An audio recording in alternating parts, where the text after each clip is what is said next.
Jaký problém? Ne.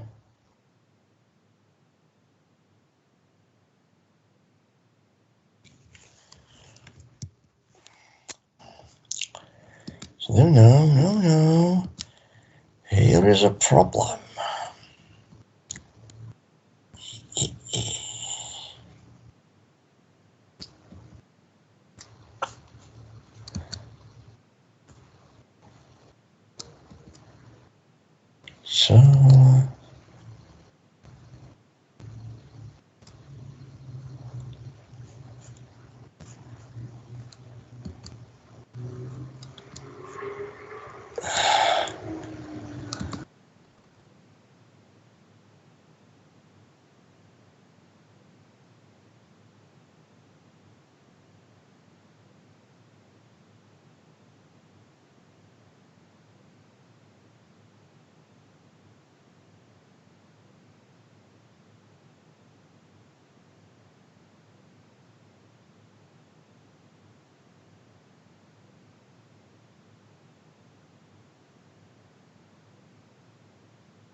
So dear students, do you hear me?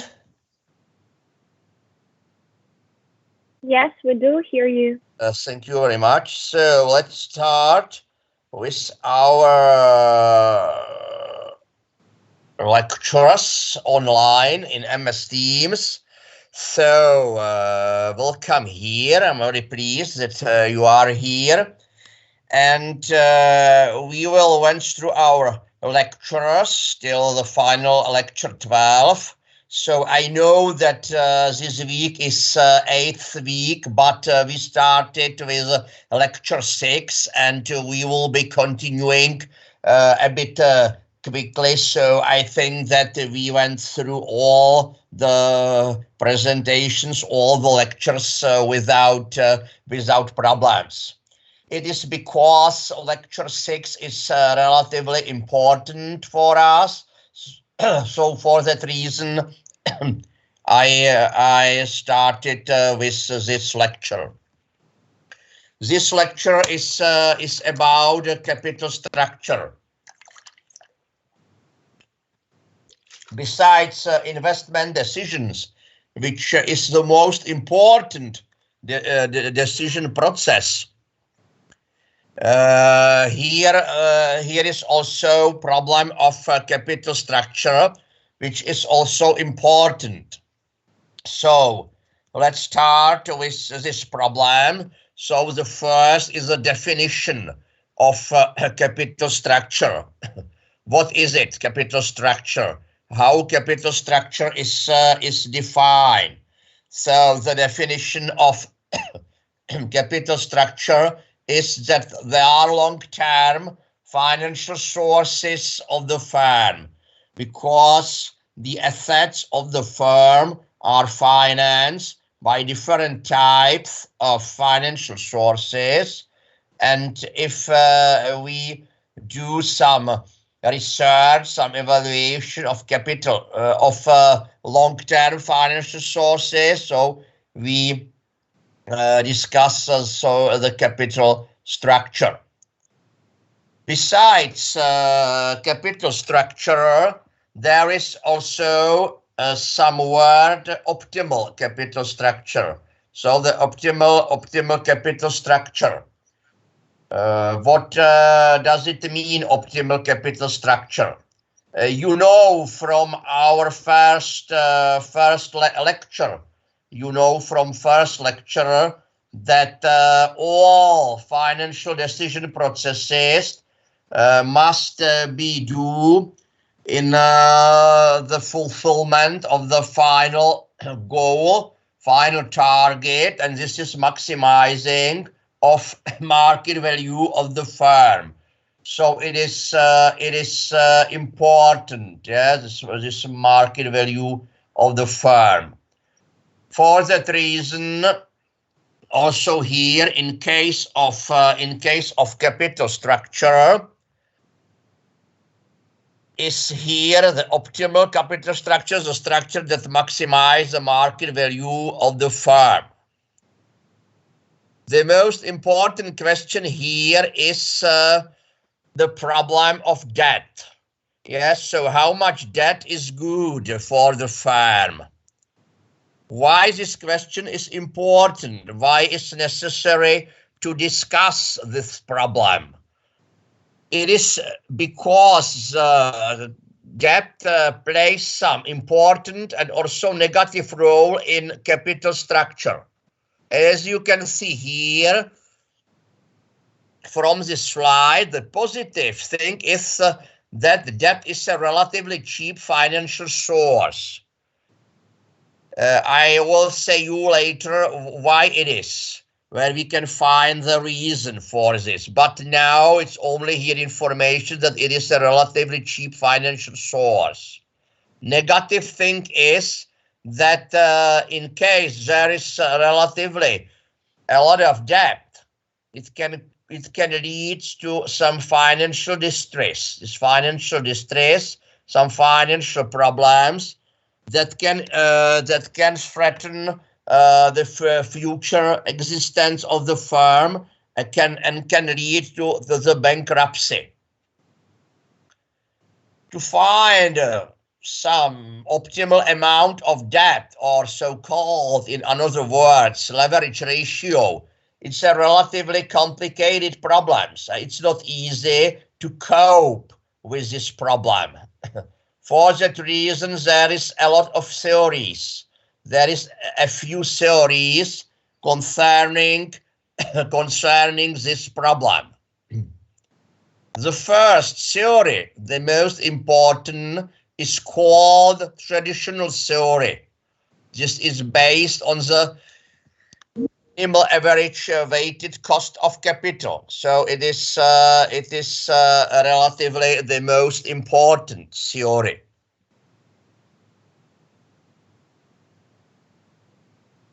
So here is some word, cost of capital. So what does it mean, the problem of cost of capital? What can you imagine? Imagine if we here define the cost of capital. So it is some expected return on portfolio companies' outstanding debt and equity securities. So in reality, the cost of equity is represented by the so-called expected return. So the expected return here is important. The expected return. This is in case of equity. So the owners want some return, and this return represents the cost of capital. In case of debt, here is some interest rate, because if you borrow some debt, so the owners of debt, for example, the owners of bonds want to obtain the money back in some time, and also some reward for this money. And it is defined as the interest rate. So it's necessary to pay this amount plus interest rate. Now it can be useful to define the cost of equity and its calculation. So the problem is how to calculate cost of equity. How to do it? To calculate cost of equity. So there are two possibilities how to calculate it. The first possibility is so-called security market line. And the second possibility, as you can see from this slide, is dividend growth model. So the first security market line here is derived from the situation that cost of equity equals expected stock of return.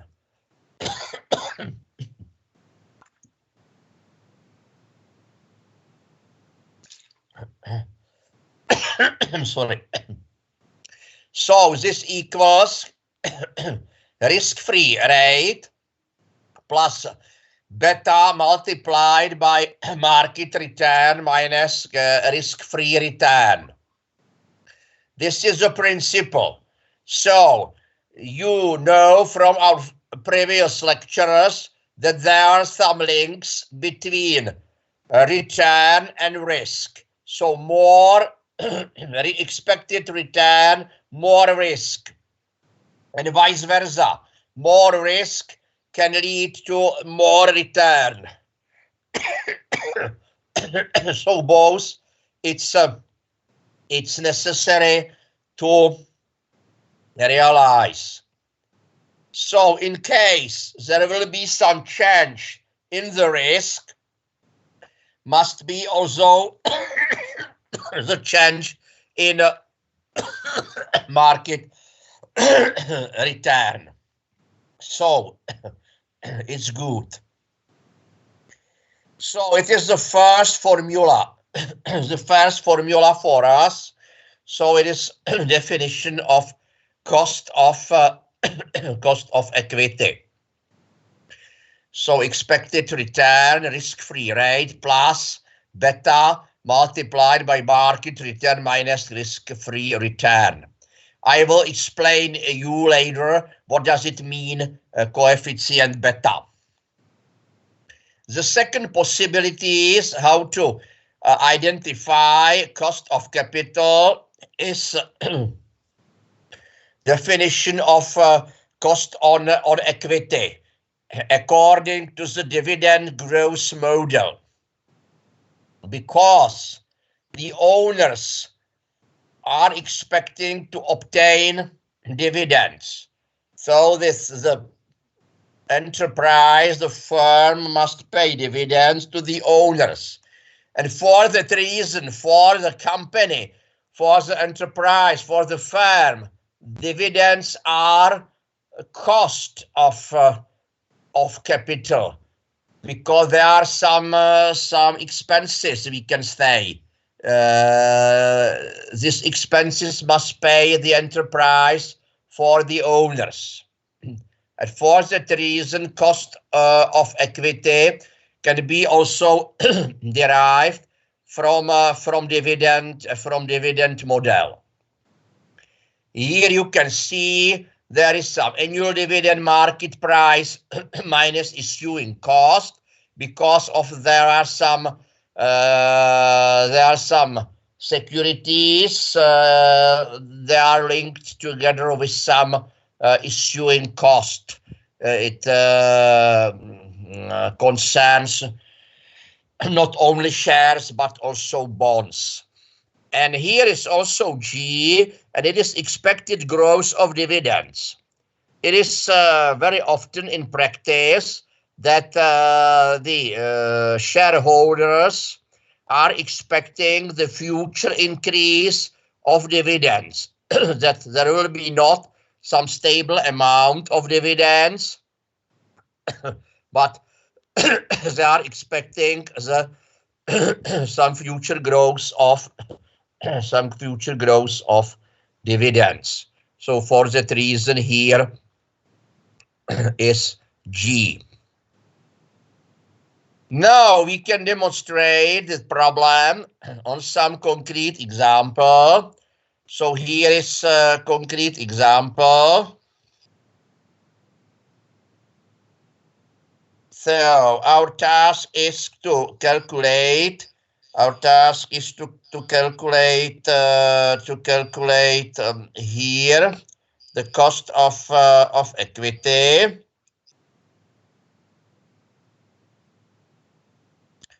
So here you have some entry data. Yeah, some entry data are here, and for that reason,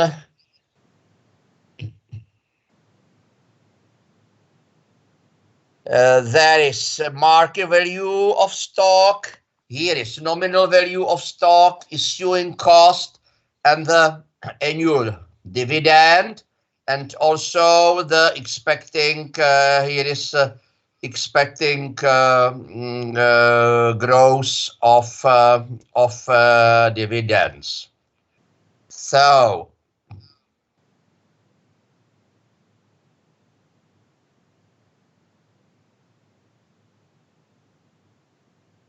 here is the solution. So you can enter into the formula. So here is the previous formula. As you can see here, the previous formula, cost of equity equals dividends multiplied by 100 over market price of stock minus issuing cost. So it's good. So for that reasoning, here is 10 multiplied by 100 over 100 minus 10 plus 2. And here is the solution is 13.11% their cost of equity. Now let's continue to the cost of debt. So the cost of debt, as I mentioned you already, there is interest rate of debt because if you are borrowing as a firm capital, then the borrower gives you some interest rate, and this interest rate is the cost for you as for the firm. But here is some positive information, some advantage that for the reason of calculating the calculating tax base for the tax of incomes of a legal person, you can deduct interest rate, so interest cost as some deductible item. So it is a deductible cost from the tax base for the tax purpose. So for that reason, some of this cost take the state. So and you as a firm, you must pay only interest rate of debt minus so-called interest tax shield. So this interest tax shield means here is I multiplied by tax rate. So final cost of debt, as you can see here, there I minus I multiplied by T, and if I goes in front of brackets, then it is I multiplied by 1 minus T. Some important information is to identify the factors that can influence cost of capital.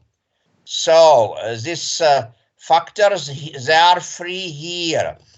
Three factors that can very strongly influence the cost of capital. The first is due date. So this means the time when it is necessary to repay the capital. So in case of equity in shares, there is no due date because it's not necessary to repay shares. But in case of debt, of course, there is some date when it is necessary to repay debt for the borrower. So for that reason, due date is important, and the consequences are relatively easy. So the longer due date means that the capital is more expensive. So longer due date, capital is more expensive, and vice versa. So this means some shorter due date means also cheaper capital. The second is risk. What does it mean, risk? This risk means for the capital lender, so the person who lent you capital goes under some risk because there is the possibility that the firm, that the enterprise does not repay this capital. Yeah, so it is possible that here does not repay debt, or also there will be problem with the whole company, and there will be bankruptcy, for example, and the shareholders will have problems with their shares. So there is some risk, and the risk is greater for shareholders than for bondholders. So the shareholders go into some strong risk than bondholders. Why it is? Where is the reason for this conclusion? Because in case of payments, some shares, so the first are satisfied bondholders or creditors, yeah, because interest are paid before dividends. So the first payment is here interest. There are interest paid as some deductible cost, then it's identified some tax base, so the tax is derived, and then is here profit after taxation. And from this profit after taxation, the shareholders are repaid by dividends. So, and the 3-point tax deductible cost or not, here interest are tax deductible, as I said you already, but dividends not, because dividends are paid from the profit after taxation. So it is profit after taxation, and for that reason, it is relatively great problem. It is not possible to deduct. So if we take into account all these 3 factors, the most cheaper is short-term debt and more expensive is equity. Why? Because short-term debt has a relatively short due date, have a less risk, because the lenders, the creditors are satisfied before shareholders, and also interest are tax deductible. Why more expensive is equity? Is because there is none due date, because it's not possible to repay shares. It's only, so the shareholder can only sell the shares to the other shareholders, but it's not possible that the firm, that the enterprise repay these shares. Risk is relatively high before shareholders are satisfied at the end of the process. In case of payments of interest and dividends, and attention, also in case of winding up of company, in case that the company ends some activity. So in case there is some liquidation of company or bankruptcy of the company, then also bondholders or creditors are satisfied earlier than shareholders. So for that reason, there will be this result. So that the short-term debt is cheaper financial source and equity is the most expensive. So this will be some only basic further details, some basic information concerning cost of capital. And now we can continue, and from this slide you can see that besides cost of individual capital, there are also so-called weighted average cost of capital. So weighted average cost of capital are here besides cost of individual capital. The definition of the weighted average cost of capital is the following. Here is cost of debt multiplied by share of debt plus cost of equity multiplied by share of equity. So for example, if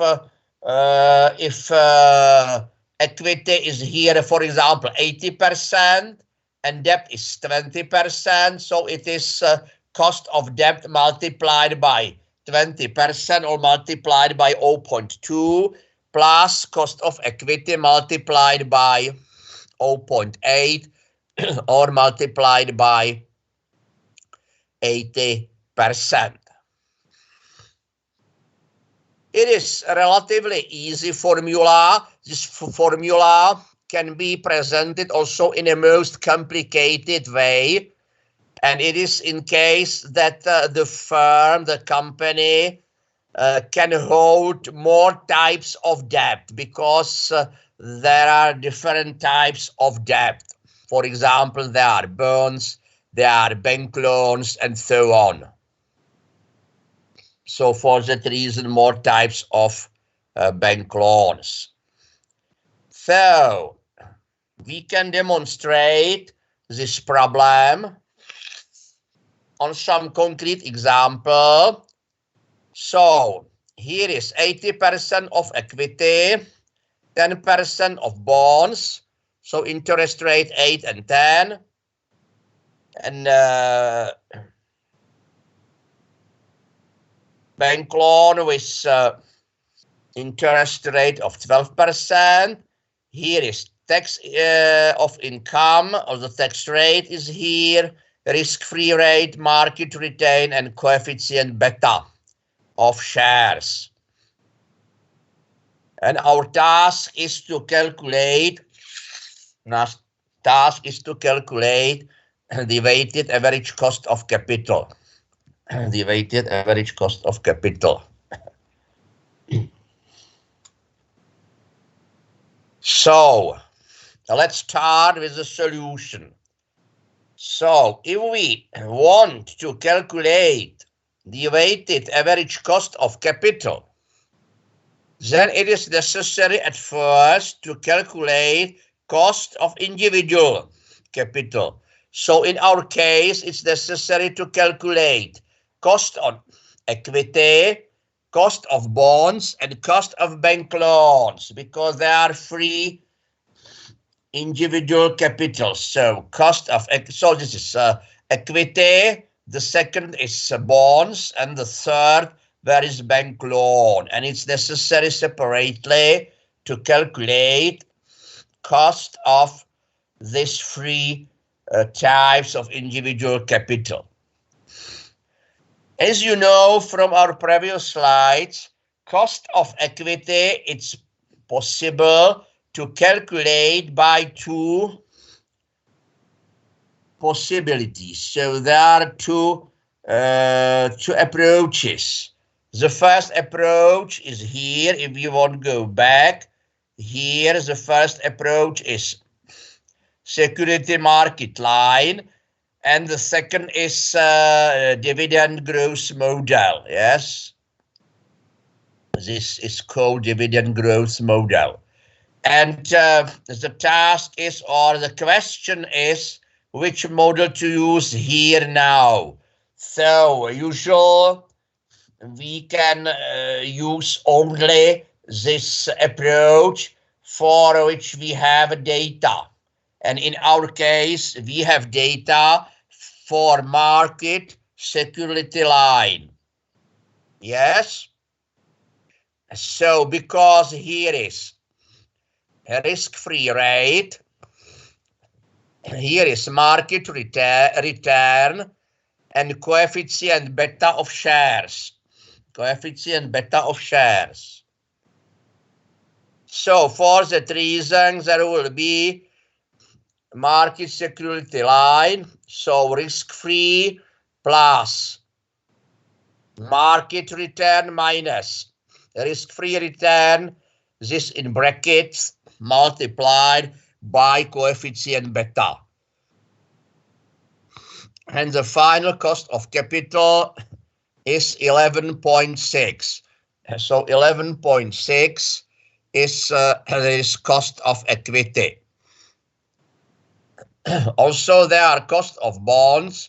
There is interest rate from bonds multiplied by 1 minus tax rate. Cost of bank loan. There are interest rate from loan multiplied by 1 minus tax rate. So there are three here costs of individual capital. And now we can calculate weighted average cost of capital. So this weighted average cost of capital can be calculated here. So for that reason, here, if we went back to the example, here you can see that 80% is equity. So for that reason, here is 0.8 multiplied by cost of equity, as you can see here. And 10% of bonds, it is here. And here is 10% of bank loan. So the final solution is here.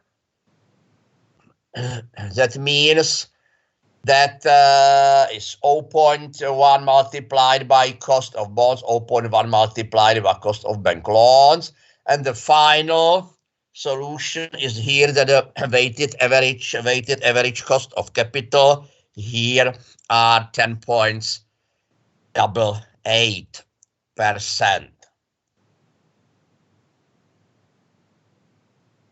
So this is one possibility of calculation of average cost of capital here, when the share of individual capital is here stated in percent.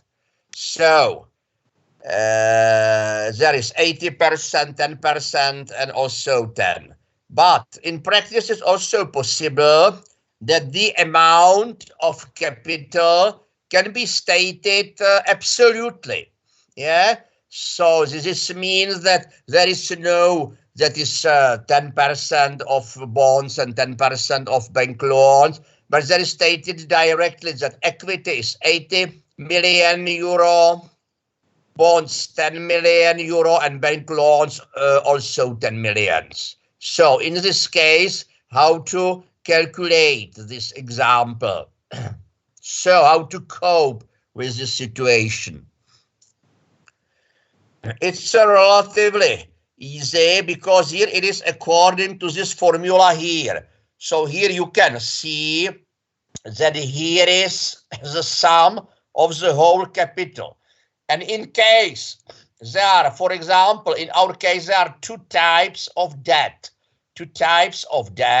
So the first here is bank loan, and the second is there are bonds. So for that reason, it can be here D1 plus D2 plus E. So it is here. Here it is. Equity is 80 plus D1. This is debt 1 is 10 millions of bonds plus D2 is 10 millions of bank loan.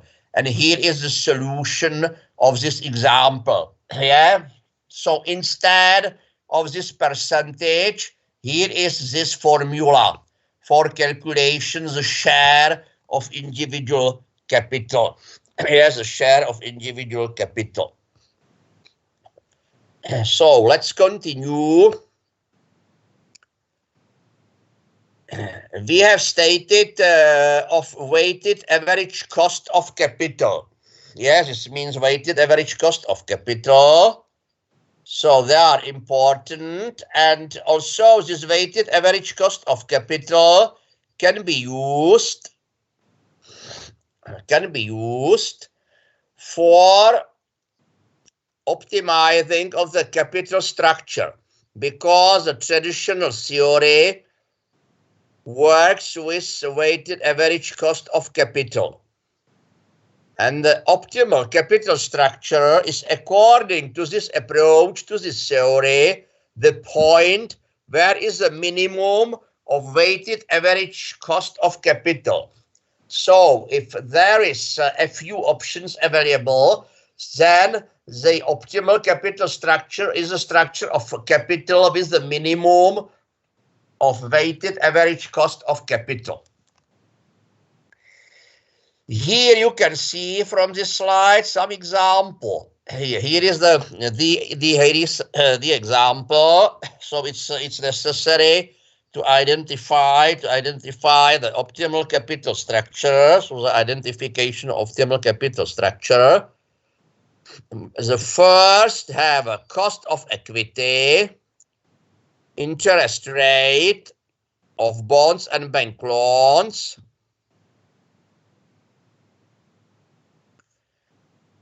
the share of equity is 70%, bonds 20, and bank loan is 10. This is the first possibility, the first option. The second option is the following: the cost of equity is 14%, the interest rate of bonds 10%, and the interest rate of the bank loan is 8%. The share of equity is 60, the share of bonds, and the share of bank loans. And the third option here, cost of equity, interest rate of debt, the share of equity 90%, share of debt is 10. And for calculation of the cost of debt, it's necessary to have a tax rate. And the tax rate is 20%. The tax rate is 20%. So let's start with the solution of this example. So we calculate weighted average cost of capital for all these three options according to the formula we know already. So let's start here for the first option. The cost of share of cost of equity is here 15%. The share of equity is 70%, 0.7. Here, as you can see, is interest rate of bonds 8, and interest rate of bank loan 7, multiplied by 1 minus tax rate, multiplied by share.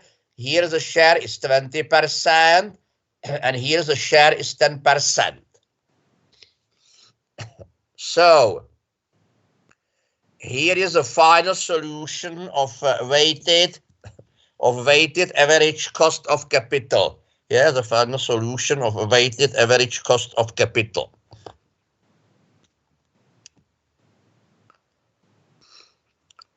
Let's continue. There's a second option. Here, cost of equity is 14. You can see from the previous slide, interest rate of bonds is 10. Here, interest rate of bank loan is 8. So for that reason, we can calculate weighted average cost of capital. Calculate weighted average cost of capital. So here is the share of equity 60%, the share of bonds 30%, and 10% is here bank loan. It's not necessary, I think, to remind you that the whole capital must be 100% or 1 together, of course. And at last, here is the third solution, the third option, and the third solution is here as a weighted average cost of capital. Weighted average cost of capital. So, equity is 15%, and the share is 90%, is here, and here is interest rate of debt is 6 multiplied by 1 minus t multiplied by 10% or 0.1, and here is a solution. So we have identified, we have stated the free capital structure, the free weighted average cost of capital. So the optimum is if weighted average cost of capital is on a minimum level, and it is in the second case. So the second option is the best. Second option is the best because weighted average cost of capital in the option 2 is less, or it's the least, we can say. So the optimal capital structure is the second capital structure. Weighted average cost of capital are important in the financial theory because it can be used for some practical things in corporate finance. The first thing is to identification the discount interest rate.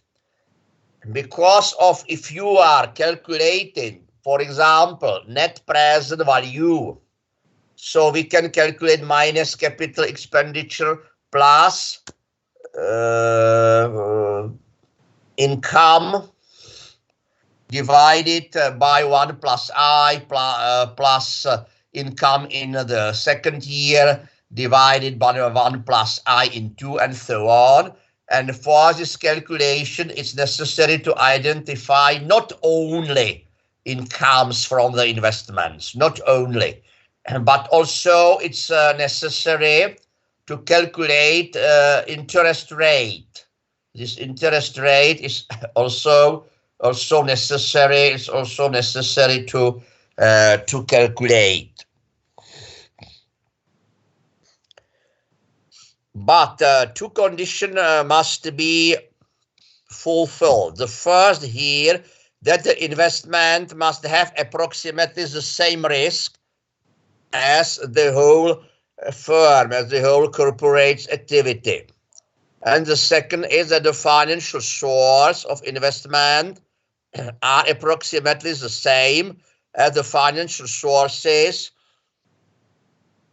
of the corporates. So under these two conditions, we can use weighted average cost of capital as a discount interest rate for calculation of the net present value from the investment. I said you 1 hour approximately before that all the financial decision processes must be realized to maximize the market value of the firm. So now the question is, if we are in the point of minimum weighted average cost of capital, if we are here, it's also the point of maximization of market value of the firm or not. So if we find minimum weighted average cost of capital, find we also the maximum market value of the firm? The answer to this question, there is a formula in the second part of this slide, as you can see here. Because if we want to identify market value of company, it is according to the formula expected incomes over I. It is derived from the principle of perpetuity, that the present value of perpetuity is perpetuity divided by interest rate. And in our case, this perpetuity is represented by the expected incomes. So this present value of expected incomes from the company is the market value of company. And in case that we enter instead of I, weighted average cost of capital, then the formula is here the following. There are expected incomes over weighted average cost of capital. Weighted average cost of capital. Oh, and in case there will be stabilized expected incomes of there will be some stable amount of expected incomes, if we do some mathematical principles, you know that if here expected incomes are stable, so the minimum of this formula is in case here weighted average cost of capital are on a minimum level. So in case there is the stable here, and here must goes to some minimum. And then if there is here minimum, so it can goes to the maximum of the final result. So it goes to the maximum of market value of company. The traditional theory, which is based on some average cost of capital, which is based on this average cost of capital, can be also described or can be also shown relatively easily on this graph, as you can see here. So, which is called U-curve. So this graph as the U-curve,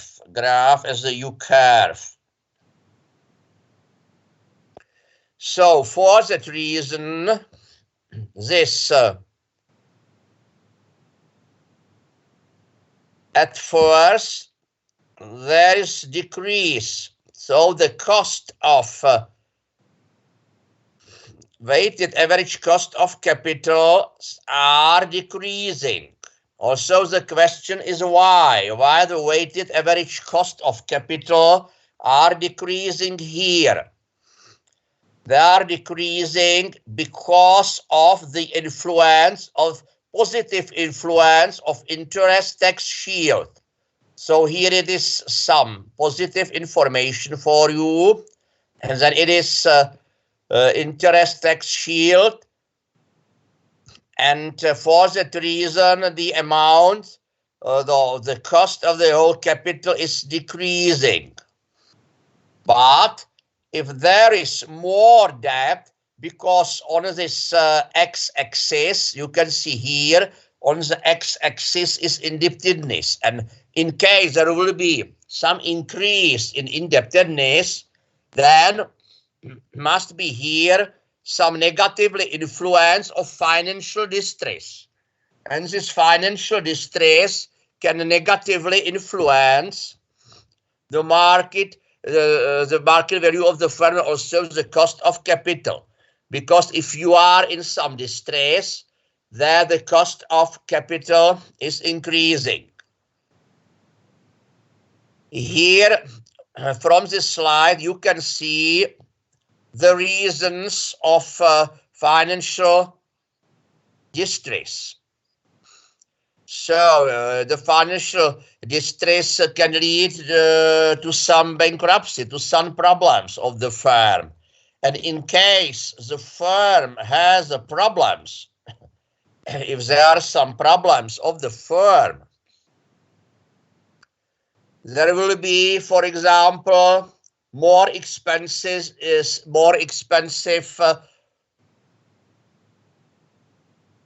bonds or more expensive loans for the firm. Yes, do you understand me? Because if the firm has some problems, so the creditors worry about their profits, about the return of lending money. So for that reason, there is some increase, for example, in interest rates. And also, if there will be some problems, although the owners have problems, so they feel some risk, and for that reason they want more or higher return. If there is some risk for shareholders, so this risk can be compensated by higher expected return. And for that reason, the higher expected return and the higher interest rate lead to the increase of cost of capital. And also, as you can see here from the last sentence here on this slide, also in case of some financial distress, some financial problems, there will be also some fees for legal protection, because there will be some problems for the firm, and it can have some protection for some legal agencies is necessary to pay for these agencies. So this brings us to the end of the first theory. So it is traditional theory. The theory of optimizing of capital structure said that it is on a minimum level of weighted average cost of capital, and in case there will be stable expected returns, it is the same, this minimum average weighted cost of capital and the maximum of market value of the firm. And we have learned how to identify, how to calculate the cost of individual capital and also weighted average cost of capital. And then we can continue with the other theories. Besides traditional theories, there are also some next theories. So the first here, it's compromising theory, so-called compromising theory. Compromising theory. And this theory has a relatively close to the traditional position, because here is the theory play also a very important role. Interest tax shield at cost of financial distress. And according to this theory, the optimum or the optimum level is in the point where the present value of the interest tax shield exceed on a maximum level the present value of the cost of financial distress. This compromising theory is based also on some principle of stable dividends and prevail of tangible assets. And according to this theory, we can calculate or we can identify the value of leverage firm. So it is also for you some important task. If the value of leverage firm is higher or is lesser than the value of unleveraged firm. Yes, it is some important question for us.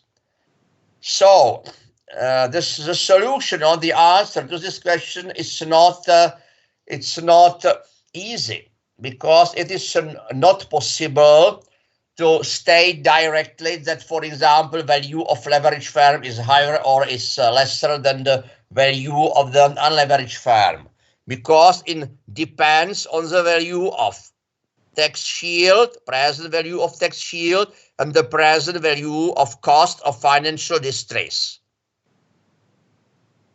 So the final formula, the final solution for the value of leverage firm is here then value of all equity finance, and here plus present value of tax shield minus, as you can see here, present value of cost of financial distress. So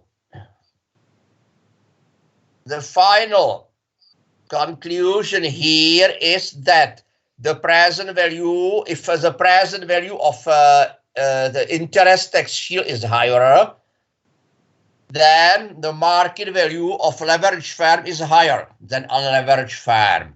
It is the first conclusion.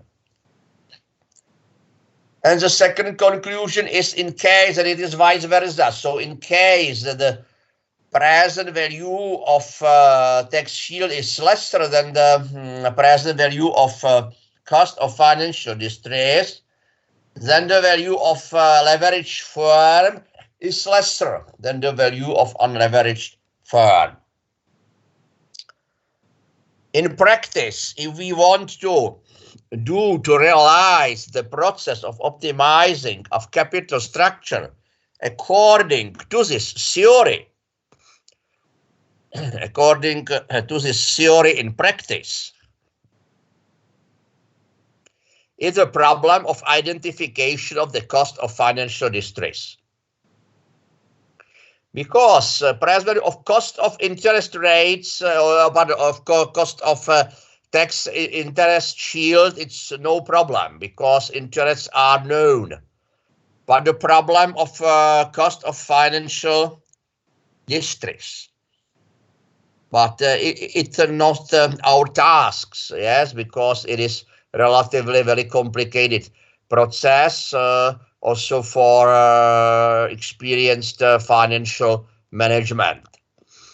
I can say you only for your information that it can be solved by some fictitious of insurance of the firm against bankruptcy. Yes, but the problem is how to identify the payments of insurance.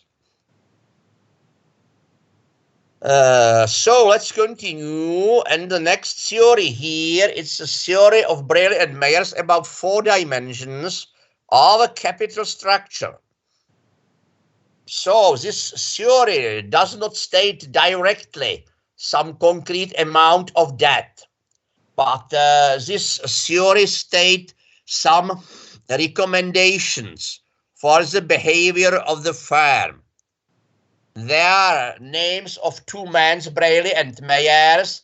They are also authors of we can say, some Bible of corporate finance, a Bible of corporate finance, which is called Theory and Practice of Corporate Finance. So these authors of this well-known book. They recommend to the firm. So for that reason, here, this Mansbreddy and Meyers recommends to the firms, to the enterprises, that it is necessary to respect 4 dimensions. So 4 dimensions it's necessary for financial managers to take into account. So the first dimension, there are taxes, types of assets, risk, and financial slack. So taxes, types of assets, risk, and financial slack. So what does it mean? The first, taxes. These 2 men recommend to the firms that if the firm is expecting to have a profit and is expecting to pay taxes, it is useful to have a debt and to use the advantage of interest tax shield. So in case the firm, the corporate, is expecting profit and is expecting that they will be paying taxes, it is good to have a debt and use some positive influence of tax interest shield. The second, here, types of assets. He recommends that in case there is more tangible assets than intangible, it is useful to have a debt and vice versa. The question is why? Why they recommend this? Because in case of financial distress, intangible assets very quickly lost their value. So these intangible assets are very variable. In case of financial distress, they are decreasing very strongly in their values. So for that reason, tangible assets are more stable. As you can see here from this slide, they are more resistant to financial distress. They are more resistant to financial distress. More resistant to financial distress. So, let's continue to the third dimension. Here is the third dimension, and the third dimension here is a risk. The risk is the third dimension here. So, debt in financial structure means risk. It is financial risk. So, if you realize debt in financial structure, then you can realize some risk in the financial management of the firm. And in case that the firm has also more previous risk from the other activities, for example, from the operational activity or from investment activity, and so on, the final risk is multiplied. So for that reason, if the firm has a relatively risky position, it's not good to have debt and to increase this risk. And also it is vice versa. And the final dimension is financial slack. It is derived from the principle that investment decision is more important than the financial decision for the firm. So if the firm is expecting some good investment, if there is expectation of some good investment possibilities, it's not good to have more debt, because in case of debt, it's necessary to pay fixed payments, because interests are usually fixed payments, which are necessary to pay in a regular period. And for that reason, it is better to wait for some good investment possibilities or some opportunity, as you can see here.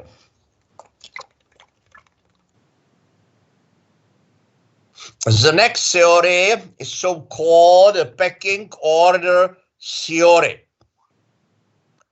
It's not a theory.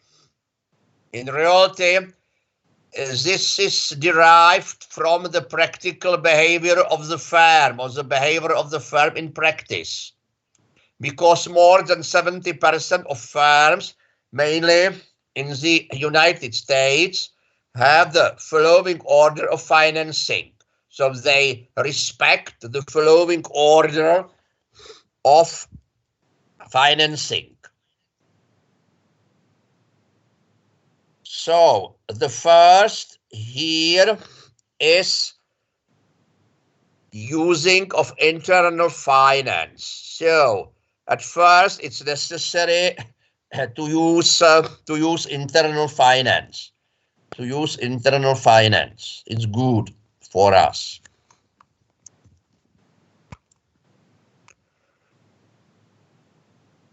Because we can say that internal finance, you can see here from the slide some difference between internal and external finance. The internal finance, I realize, by owns activity of the firm. And this owns activity, this means realization of profits or profits funds. And also are here depreciations. Or here external can be represented by external financial sources that are not realized inside the firm, inside the company. They are, for example, different types of securities, for example, share or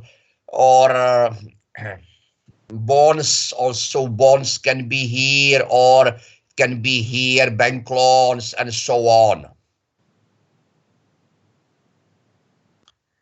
And the advantage of internal financial sources are that it's not necessary to ask for help external investors. So for that reason, if we want, for example, to sell some shares or bonds, so it's necessary to persuade the investors to buy these shares or bonds, or to persuade, for example, the bank to give to the firm some bank loan.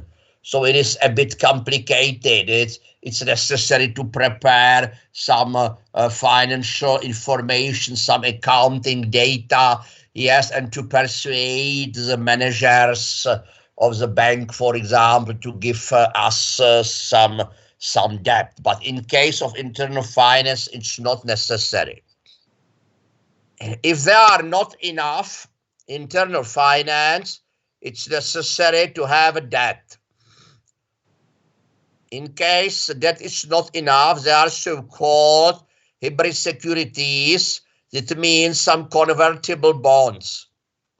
What does it mean, convertible bonds? It means that they can convert from, for example, shares or stock to the bonds, for example. That it's a mistake. It's vice versa, of course. That bonds can convert to the shares. So you as an investor buy some firms bonds, and at the end, in the due date, you decide not to obtain money, but to obtain instead of repayment of bonds, to obtain stock, to obtain shares. And this is a principle of this convertible bonds. And at the end, so finally, it is recommended to use equity. This means there will be external equity. It is better here. You can make some note here, external equity. Yes, here as you can see here, external equity. So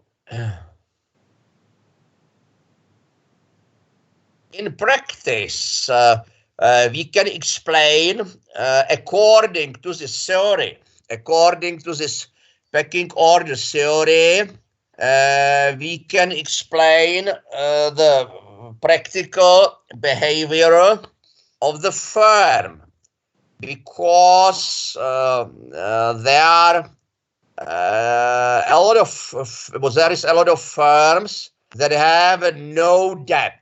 Yes, there is a lot of firms, and sometimes very successful firms, very good firms that are no debt. And it is, according to the traditional theory, it is not good, because to have some reasonable amount of debt is good, according to the traditional theory, because this leads to the lesser cost of capital, because debt is cheaper than equity. But the preference of internal financial sources explain the behavior of the firm, even some relatively rich firms with good financial results. So this again, this theory explain why very often some relatively successful firms have no debt. The next theory is theory according also to well-known men in financial theory. Besides Braille and Mayers, there are two very important men that are here, and they are men so-called Modigliani and Miller, which you know, these both men from our first lecture. I now find out that in the first lecture we had dividend theories, and one of the dividend theories, if you remember, there is some dividend neutrality of Modigliani and Miller, which stated that dividend policy don't influence the market, or doesn't influence the market value of the firm. And here, concerning capital structure, they prepare or present a lot of theory, a lot of approaches. There are three approaches and some dimensions of these approaches, but for some only basic information for you, because you are specialized in international business, you are not specialized in corporate finance. There are for you information only two propositions of this theory of Modigliani and Miller.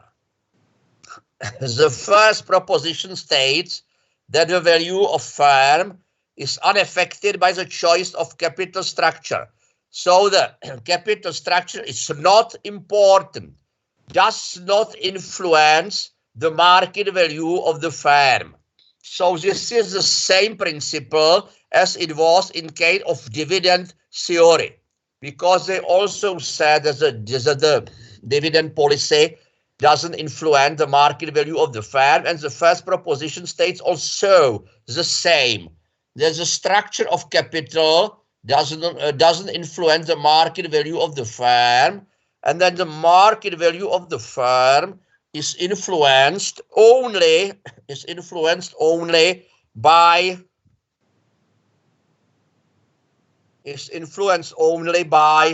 the structure of the assets. But the proposition 1 suppose some perfect market and no taxes. This is problem in a real economy, this perfect market and no taxes. So for that reason, they adjust this first proposition according to the taxes, and they state that in case there are taxes,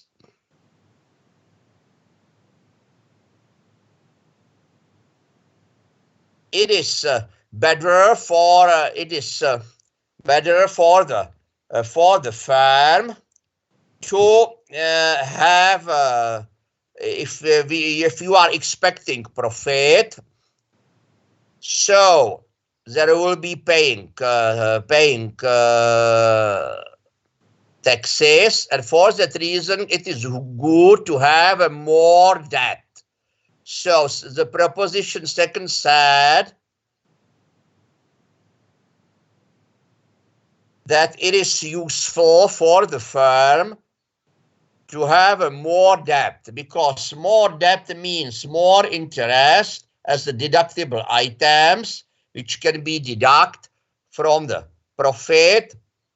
And for that reason, it can be advantageous for the firm. But also the second proposition, although the second proposition has also some problem. And this problem is that they don't take into account financial distress. We can also describe the behavior. We can also describe the behavior of the cost of equity, cost of debt, and weighted average cost of capital in case of proposition 1 and proposition 2. So in case of proposition 1, we said that weighted average cost of equity does not influence the market value of the firm. So they are steady, invariable. The cost of debt is also invariable, but the cost of equity is increasing. Why? Because more debt means more risk for shareholder. And for that, in this case, more risk means also more expected return. In case of proposition 2, you can see here that cost of equity is increasing, cost of debt is steady and variable, but the weighted average cost of capital is decreasing. So there is some difference. If we compare this second proposition, Modigliani and Miller, to U-curve, here is some difference. So if we went back here, to U-curve, you will be that there is some decrease, as there will be some increase because of the financial distress. But here in case of Modigliani Miller, the second proposition, here is no, they don't take into account financial distress, and for that reason weighted average cost of capital is decreasing because there are no cost of financial distress. At last, we have here some branch standards. what does it mean, the branch standards? Branch standards is there are some, we can say, average indebtedness in some concrete branch that the firm is trying to follow, or they want to have the same. So the branch standards as some average indebtedness in some concrete branch. But the question is if it is in reality possible to identify these branch standards, if there is some average indebtedness within some period of a few years. The answer to this question is not easy. Yeah, the answer to this question is not easy. It's a bit complicated, but it is possible to do it in some branches. So for our research, which I took with in previous period, has found out that in some branches it is possible, and only for your information, it's not necessary to know for your final exam. Of course, there are some only for your information about some average indebtedness in different branch in the